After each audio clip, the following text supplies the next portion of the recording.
주시는 말씀 잠언 15장 1절부터 15절입니다. 구약성경 926쪽입니다.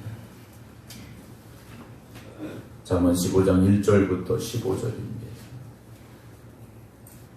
유순한 대답은 분노를 쉬게 하여도 과격한 말은 노를 격동하느니라.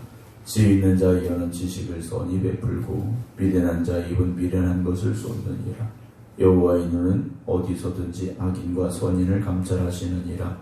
온순한 혀는 곧 생명나무이지만 배역한 혀는 마음을 상하게 하느니라.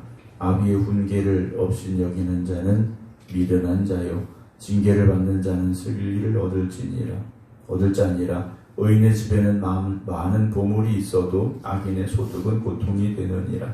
지혜로운 자의 입술은 지식을 전파하여도 미련한 자의 마음은 정함이 없느니라. 악인의 제사는 여호와께서 미워하셔도 정직한 자의 기도는 그가 기뻐하시느니라. 악인의 길은 여호와께서 미워하셔도 공의를 따라가는 자는 그가 사랑하시느니라. 도를 배반하는 자는 엄한 징계를 받을 것이요 견책을 싫어하는 자는 죽을 것이니라. 수올과 아바돈도 여호와의 앞에 드러나거든 하물며 사람의 마음이리요 거만한 자는 견책받기를 좋아하지 아니하며 지혜 있는 자에게로 가지도 아니하느니라. 마음의 즐거움은 얼굴을 빛나게 하여도 마음의 근심은 심령을 상하게 하느니라. 명철한 자의 마음은 지식을 요구하고 미련한 자의 입은 미련한 것을 즐기느니라. 고난받는 자는 그날이 다 험악하나 마음이 즐거운 자는 항상 잔치하느니라. 아멘. 할렐루야.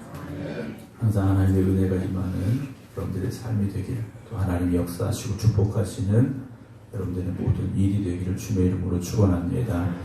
오늘도 온라인으로 함께 예배드리고 계신 김정은 장로님, 박정순 권사님, 이성배 권사님, 박성준 집사님, 조태경 권사님, 김건욱 권사님, 양재순 권사님, 김선정 성도님, 박영려 권사님, 안친환 권사님, 김성자 권사님, 정옥봉 권사님, 안명기 권사님, 김경호 장로님, 김효옥 권사님, 임승자 집사님, 정정희 집사님, 유기양 권사님, 최석희 권사님 주님의 이름으로 축복합니다.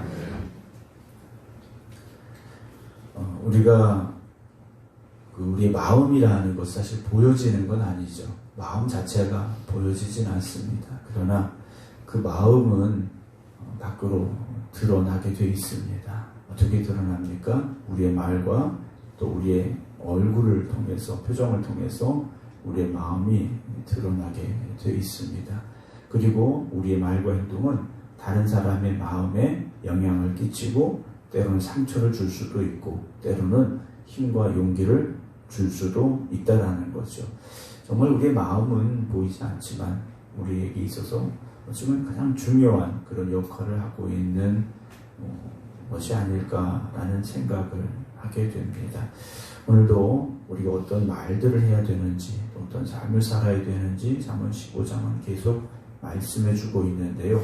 유순한 대답은 분노를 쉬게 하여도, 이미 분노가 있는 상황입니다. 화가 난 거죠. 그러나 유순한 대답입니다. 부드럽고 온화한 말, 때로는 겸손하고 상냥한 말, 이런 말들은요 분노를 쉬게 합니다. 즉 분노를 가라앉게 한다라는 거죠.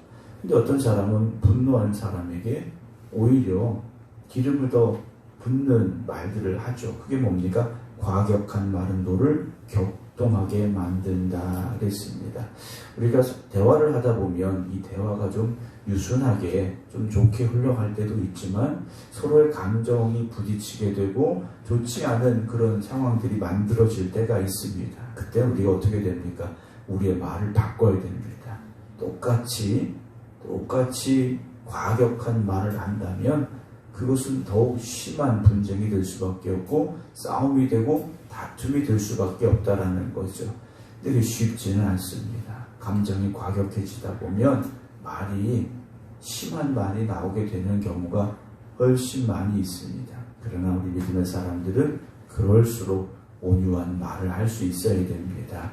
유순한 말을 할 수 있어야 됩니다. 그래서 서로의 감정을 상하게 하는 것이 아니라 그런 상황을 부드럽게 만들어가고 좋은 상황으로 바꿔갈 수 있도록 우리의 혀를 잘 사용할 수 있는 사람, 그 사람이 지혜로운 사람인 것이 2절 보면 지혜 있는 자의 혀는 지식을 선히 베풀고 미련한 자의 입은 미련한 것을 쏟는다 그랬습니다. 어찌보면 너무 당연한 거죠. 혀는 우리 마음에 있는 걸 내놓는 도구지 않습니까? 우리 안에 지혜가 충만해야 됩니다. 지혜 있음으로 인하여 우리가 지혜를 말하고 지혜 있는 삶을 살아가야 되는데 미련한 자의 입은요, 미련한 것밖에 쏟아놓을 것이 없지 않겠습니까? 오늘도 하나님 앞에 우리가 지혜 주시기를 기도해야 됩니다.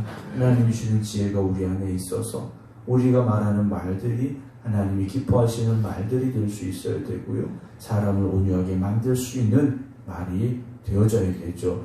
3절입니다. 여호와의 눈은 어디서든지 악인과 선인을 감찰하고 계시다라는 거죠. 하나님의 눈은 어디서든지 누구나 보고 계시다라는 겁니다.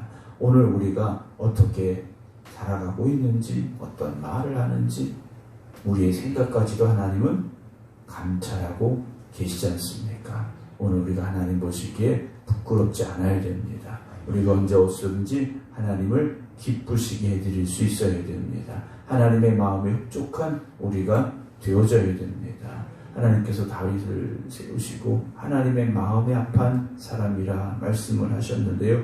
우리가 그런 사람들이 되어져야 되죠. 4절에 다시 혀에 대한 말씀이 나와 있는데 온순한 혀는 생명나무가 된다 하겠습니다. 하지만 패역한 혀는 마음을 상하게 한다 라고 되어 있습니다. 사랑하는 성도 여러분, 우리가 온순한 혀는요, 따뜻한 말을 하는 혀입니다. 다른 사람들의 마음을 치료해주고 위로해주는 말입니다.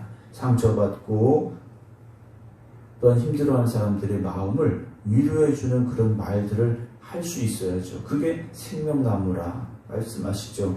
하지만 패역하면 어떤 혀입니까? 가시돋친 말을 하는 겁니다. 다른 사람에게 더욱 상처를 주는 말들이죠. 그래서 결국 마음을 상하게 만든다라고 되어 있습니다. 우리가 어떤 사람과 이렇게 대화를 하면 나도 모르게 그 마음이 좀 위로가 되고 좀 치유가 되고 회복이 되는 사람들도 있지만 어떤 사람은 얘기하고 나면 더 마음이 상하는 경우가 있지 않습니까? 오늘 이 하루 여러분들이 다른 사람들에게 온순한 혀가 되시기 바랍니다. 생명 주는 말이 되시기 바랍니다. 온유한 마음을 가지고 대화할 수 있는 여러분 되시기를 주의 이름으로 부탁을 드립니다. 5절 아비의 훈계를 없인 여기는 자는 미련한 자라 그랬습니다. 아버지의 훈계를 기쁨으로 받아야 되는데 아비의 훈계를 없인 여기는 자, 미련한 자라 그랬습니다. 요즘 세상이 그렇게 되고 있는 것 같습니다. 부모나 또는 좀 나이가 있는 사람들의 훈계를요, 기쁨으로 받아들이지 않죠. 그렇지 않은 일들이 요즘 좀 많이 있는 것 같습니다. 경계를 받는 자는 슬기를 얻는다 그랬습니다. 어떤 책망이나 훈계를 들을 때 그걸 기쁨으로 받는 사람이 지혜를 얻는 사람이고요. 6절에 의인의 집에는 많은 보물이 있어도 악인의 소득은 고통이 된다 그랬습니다. 의인의 집에는요, 재물이 쌓이게 되지만 악인의 소득은요, 오히려 고통이 될 수밖에 없다라고 되어 있고요. 지혜로운 자의 입술은 지식을 전파하지만 미련한 자의 마음은요, 정함이 없다라고 우리의 입술의 중요함을 다시 한번 말하고 있고요. 우리 안에 무엇이 있어야 되는가를 또한 말씀해 주고 있지 않습니까? 우리가 지혜 있는 사람들이 되어져야 우리 입에서 나오는 말도요, 지식을 전파하고 생명을 줄 수 있고 사람을 위로할 수 있고 그래서 하나님을 기쁘시게 해드리는 사람들이 될 수 있는데 우리 안에 지혜가 없으니까 지혜 없는 말을 하게 되고 다른 사람에게 상처를 주게 되고 하나님의 기쁨이 되지 못하는 그런 삶이 될 수밖에 없다라는 것이죠.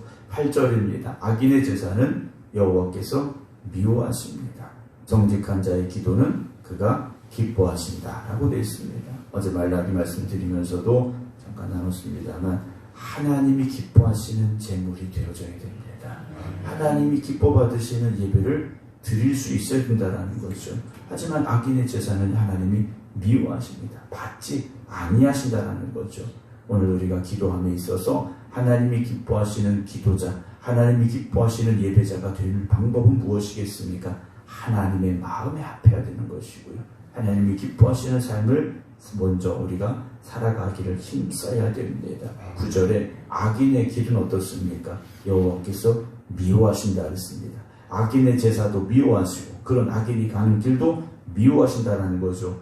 하지만 공의를 따라가는 자는 그가 사랑하신다 그랬습니다. 하나님의 말씀을 따라 살아가시기 바랍니다. 하나님 여러분들을 사랑하시는 귀한 은혜를 주실 것이기 때문이죠. 10절에 도를 배반하는 자는 즉 하나님의 말씀을 벗어나는 길을 가는 사람들입니다. 악한 자의 길이라는 거죠. 엄한 징계를 받을 것이고요. 견책을 싫어하는 자는 죽을 것이다 그랬습니다. 하나님의 책망 싫어하는 사람은요 결국 사망을 향해 갈 수밖에 없다라는 것이죠. 스올과 아바돈도 여호와 앞에 드러나거든 하물며 사람의 마음이라 그랬습니다. 죽음과 파멸입니다. 스올은 죽어서 가는 그 자리고요. 아바돈은 파멸과 멸망이라는 뜻을 가지고 있습니다. 이 모든 것들도 하나님 앞에 드러나는데 하물며 우리의 마음이 드러나지 않겠느냐라는 거죠. 하나님께서 우리의 마음을 모르시겠느냐라는 겁니다. 거만한 자는 견책받기를 좋아하지 않습니다. 좀 너무 당연한 말이죠. 지혜 있는 자에게로 가지도 않는다라는 겁니다. 교만하니까 다른 사람들의 얘기를 듣지 않는다라는 거죠. 지혜 있는 자의 충고도 듣지 않는다라는 겁니다. 여러분 우리는요 충고받기를 즐겨야 됩니다. 잠언서를 통해서 드리는 말씀이지 않습니까? 다른 사람들이 나에게 어떤 권면을 할 때 내가 이게 부족하구나, 내가 잘못했구나, 우리가 그런 마음을 가지고 받아들여야 되는데 우리의 마음이 그렇지가 않지 않습니까? 나도 알아서 잘하고 있다고, 나도 다 안다고 우리가 그런 마음을 가지게 되는데 결국 그건 교만일 수밖에 없지 않습니까? 자녀들이 왜 부모의 훈계를 받지 않습니까? 나도 컸다는 거지 않습니까? 나도 판단할 수 있다는 거예요. 그래서 부모의 훈계를요 기쁘게 받아들이지 않는다라는 거죠. 13절에 마음의 즐거움은 얼굴을 빛나게 합니다. 하지만 마음의 근심은 심령을 상하게 한다라고 되어 있습니다. 여러분 환경에 지배받는 사람들이 되지 마시고요. 환경을 지배하시기 바랍니다. 항상 기뻐하고 범사에 감사함으로 살아가시기 바랍니다. 그런 사람이 어떤 사람입니까? 은혜 충만한 사람이에요. 삶에 문제가 없는 사람이 아니라 은혜가 충만한 사람입니다. 하나님이 나를 도우시고 하나님 나와 함께 하시고 하나님 나의 힘이 되십니다. 하나님 나를 사랑하십니다. 고백하는 그 믿음이 있으면, 그 은혜가 있으면 환경에 지배받지 않지 않습니까? 절망 중에도 기도할 수 있고요. 고난 중에도 찬송할 수 있고요. 그래서 우리의 마음이 즐거움이 있어야 됩니다. 그래서 우리의 얼굴이요 은혜로 빛이 나야 된다는 것이죠. 우리가 뭐 잘 먹고 잘 살아서 얼굴에 빛이 나는 게 아니라 우리 안에 은혜가 있어야 그 얼굴이 빛이 나는 겁니다. 14절에 명철한 자의 마음은 지식을 요구하고 미련한 자의 입은 미련한 것을 즐기고 있다라고 말하고 있죠. 15절에 고난받는 자는 그날이 다 험악하나 마음이 즐거운 자는 항상 잔치한다 그랬습니다. 여러분 고난 가운데 있으면 그 날들이 다 험악할 수밖에 없죠. 그러나 마음이 즐거운 사람은 항상 잔치하는 사람 같을 수밖에 없습니다. 그럼 우리는 고난이 없느냐, 어려움이 없느냐? 아니죠. 다 고난이 있고 어려움이 있습니다. 그러나 우리의 마음에 즐거움이 있어야 됩니다. 하나님의 은혜를 누리는 기쁨이 있으시기 바랍니다. 이것은요 다른 것과 바꿀 수도 없고요 빼앗길 수도 없는 거지 않습니까? 하나님이 주시는 마음의 평안함을 누리시고 거기에서 오는 기쁨을 누리시기 바랍니다. 그래서 오늘도 하나님이 주시는 그 평안함이, 기쁨이, 은혜가, 축복이 충만한 우리 모두가 될 수 있기를 주님의 이름으로 축원합니다. 기도하겠습니다. 우리 아버지 되시는 하나님께서 우리에게 오늘도 은혜 주실 때 우리가 그 은혜를 기쁨으로 받아 누리게 하여 주시옵소서. 비록 우리의 환경이 아직 힘들고 어려울지라도 때로는 사람이 나를 힘들게 할지라도 주님만 바라볼 수 있게 하여 주시옵시고 주님이 주신 은혜 가운데서 또 주님이 주시는 지혜를 가지고 오늘을 살아갈 수 있는 저희들 되게 하여 주시옵소서. 그래서 기쁨이 있고 감사가 있고 은혜가 있고 찬송이 넘쳐나는 저희들 되게 하여 주시옵소서. 오늘도 우리의 입술이 온유한 입술이 되게 하시고 사람을 살리는 입술이 되게 하시고 힘을 줄 수 있는 입술이 되게 하여 주시옵소서. 특별히 오늘도 우리 입술을 통하여 하나님을 찬양하는 그 찬양이 계속되어지게 하여 주시옵시고 생명의 복음을 증거할 수 있는 입술이 되게 하여 주시옵소서. 이제는 우리 주 예수 그리스도의 은혜와 아버지 하나님의 무한하신 사랑하심과 성령님의 감동 감화 역사하심이 오늘도 하나님이 주시는 지혜를 가지고 살아가겠습니다. 기도드리는 모든 성도들 위해 이제부터 영원토록 함께 하시기를 간절히 축원하옵나이다. 아멘.